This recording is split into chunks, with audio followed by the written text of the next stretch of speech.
Dear student, Shrimati मोहरी देवी तापड़िया कन्या महाविद्यालय के इस यूट्यूब चैनल पे आपका स्वागत है। स्टूडेंट, हमारा इंट्रोडक्शन हो गया था क्वांटम मैकेनिक्स बोल दीजिए या क्वांटम फिजिक्स बोल दीजिए या मॉडर्न फिजिक्स बोल दीजिए।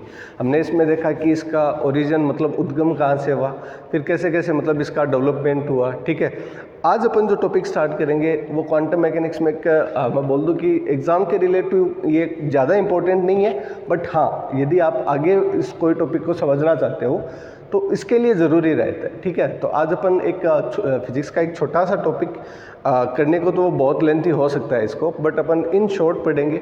जितना सिलेबस या जितना आपको आगे रिक्वायरमेंट रहेगी उस हिसाब से अपन पढ़ेंगे। तो अपन बात करते हैं इलेक्ट्रोमैग्नेटिक वेव। इलेक्ट्रो मतलब इलेक्ट्रिक, मैग्नेटिक मतलब चुंबक, और यहाँ पे रेडिएशन मतलब विकिरण। आप इसको इलेक्ट्रोमैग्नेटिक वेव भी बोल सकते हो। ठीक है, देखिए स्टूडेंट, अपन बात करें इलेक्ट्रोमैग्नेटिक रेडिएशन की, तो इसके लिए स्टूडेंट सबसे पहले एक छोटी सी चीज़ की क्या रहती है, ज़रूरत रहती है। आपको एक छोटा सा कॉन्सेप्ट पता होना चाहिए, उसके बाद आप इसको आसानी से समझ सकते हो। मैं बात करूँ यदि चार्ज की, आवेश की, तो आप जानते हो स्टूडेंट, जब कोई आवेश एक स्थिर अवस्था में होता है, ठीक है, तो वह अपने चारों तरफ क्या करता है, इलेक्ट्रिक फील्ड को क्या करता है, प्रोड्यूस करता है, अर्थात विद्युत क्षेत्र को क्या करेगा, प्रोड्यूस करेगा। जब वह कांस्टेंट वेलोसिटी से क्या करता है, मूव करता है, तो वह इलेक्ट्रिक फील्ड को तो जनरेट करेगा, प्रोड्यूस करेगा। क्यों? क्योंकि चार्ज है, वो चाहे रेस्ट है चाहे मोशन में, इलेक्ट्रिक फील्ड को तो करेगा,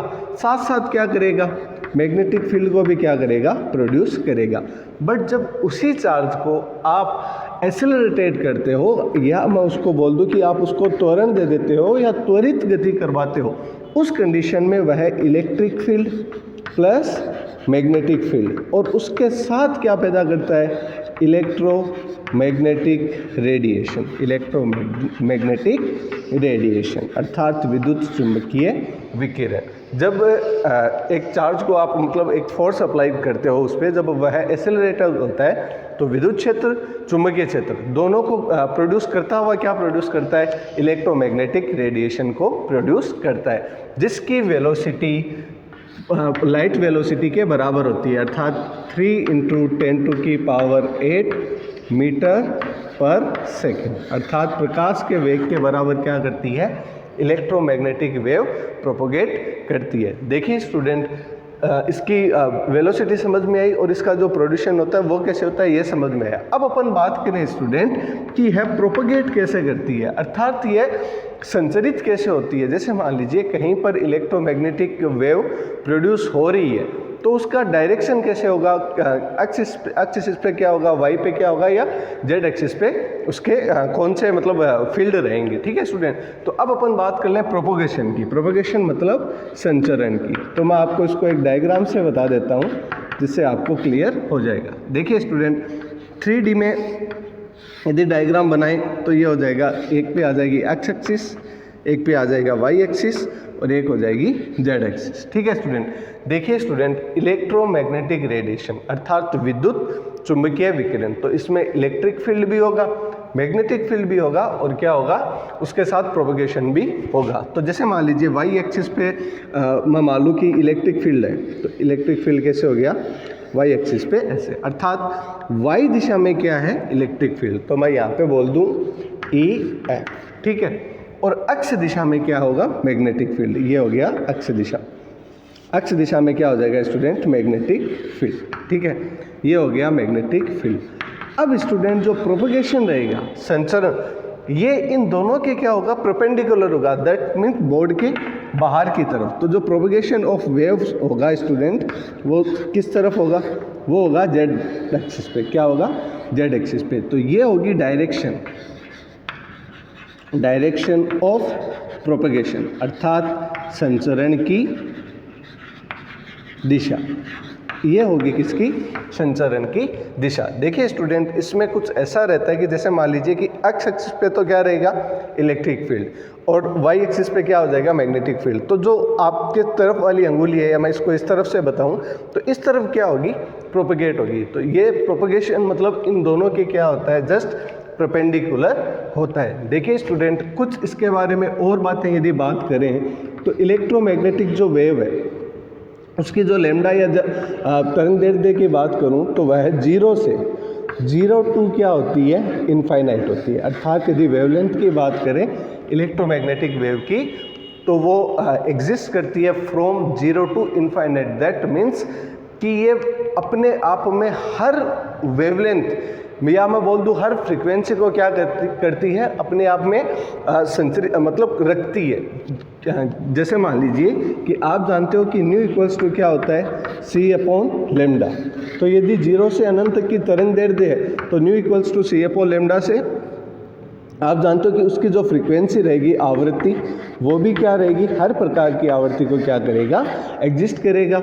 और E इक्वल्स टू अपन जानते हैं कितना होता है, h न्यू। तो इसका मतलब उसमें हर प्रकार की एनर्जी क्या करेगी, एग्जिस्ट करेगी। क्यों? क्योंकि इलेक्ट्रोमैग्नेटिक वेव की जो रेडिएशन होती है वो 0 टू इनफाइनाइट होती है। अब स्टूडेंट आपके मन में ये डाउट आ सकता है कि सर कोई यदि रेडिएशन 0 टू इनफाइनाइट वेवलेंथ रख रही है तो उसमें तो फिर सारी वेव आ गई जितनी हम जानते हैं। तो ये बात क्या है, सही है स्टूडेंट, आप जितनी भी वेव जानते हो वो सारी आ गई। जैसे मान लीजिए मैं बात करूं अल्ट्रा वायलेट यूवी रेज की, अल्ट्रा वायलेट यूवी रेज भी इसमें आती है स्टूडेंट। इसमें एक्स रे भी आती है। एक्स रे भी किसका एग्जाम्पल है, इलेक्ट्रोमैग्नेटिक रेज का। माइक्रोवेव भी इसी का एग्जाम्पल है।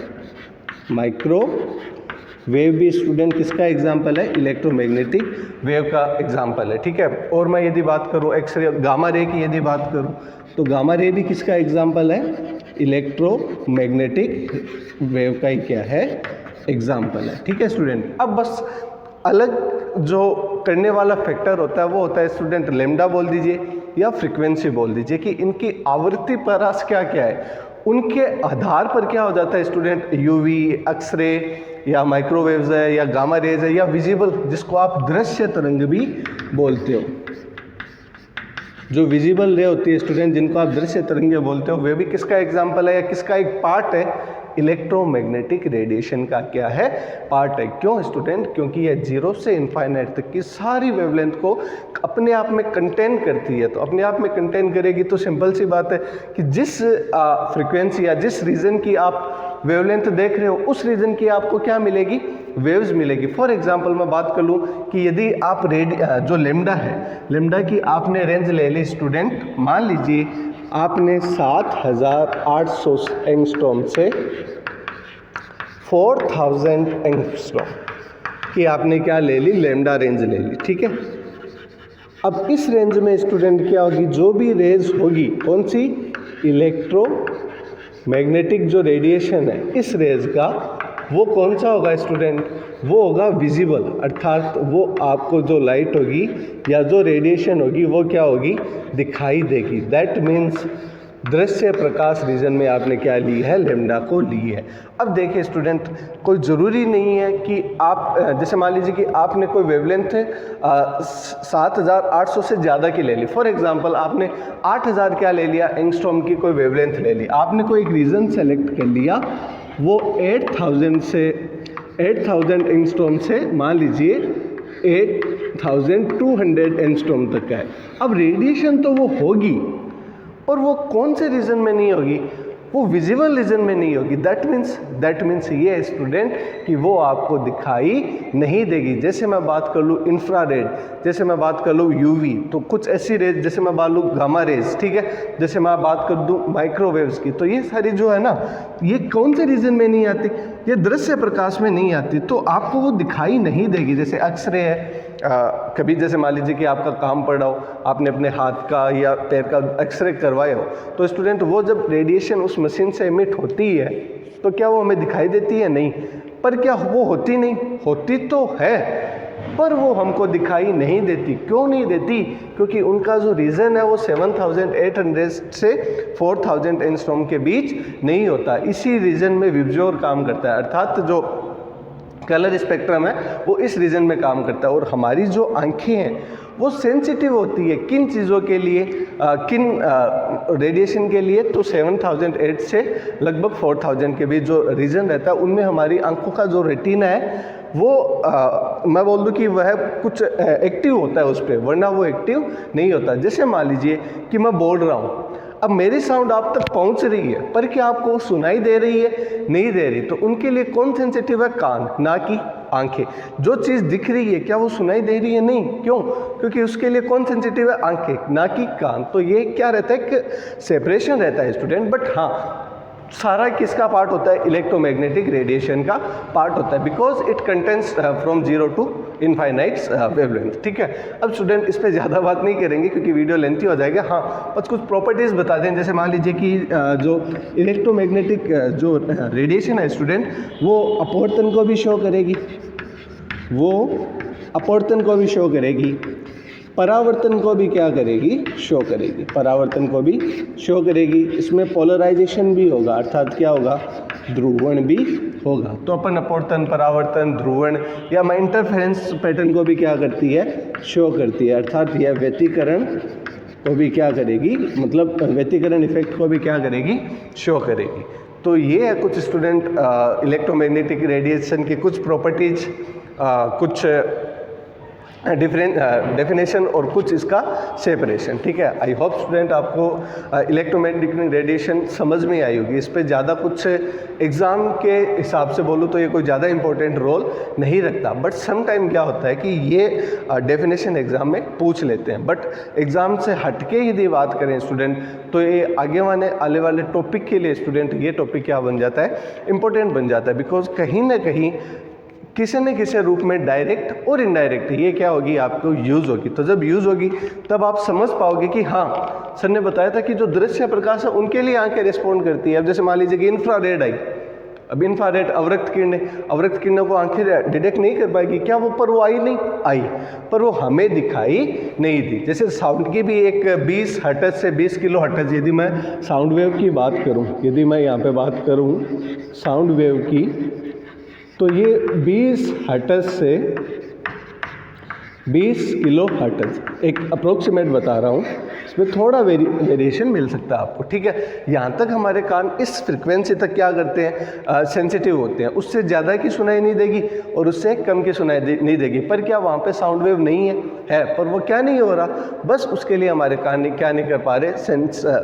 मतलब उसके सेंस नहीं ले पा रहे उसका, या उसको उसके लिए रिस्पॉन्ड नहीं कर पा रहे। तो ये है बस इलेक्ट्रोमैग्नेटिक रेडिएशन का एक छोटा सा वीडियो। आई होप स्टूडेंट आपको ये वीडियो समझ आया होगा। फिर भी यदि इलेक्ट्रोमैग्नेटिक रेडिएशन पे कुछ डाउट रह जाता है तो जो SMDT का ग्रुप है उस पर आप मैसेज करके पूछ सकते हो। मिलते हैं स्टूडेंट नेक्स्ट वीडियो में, तब तक के लिए धन्यवाद।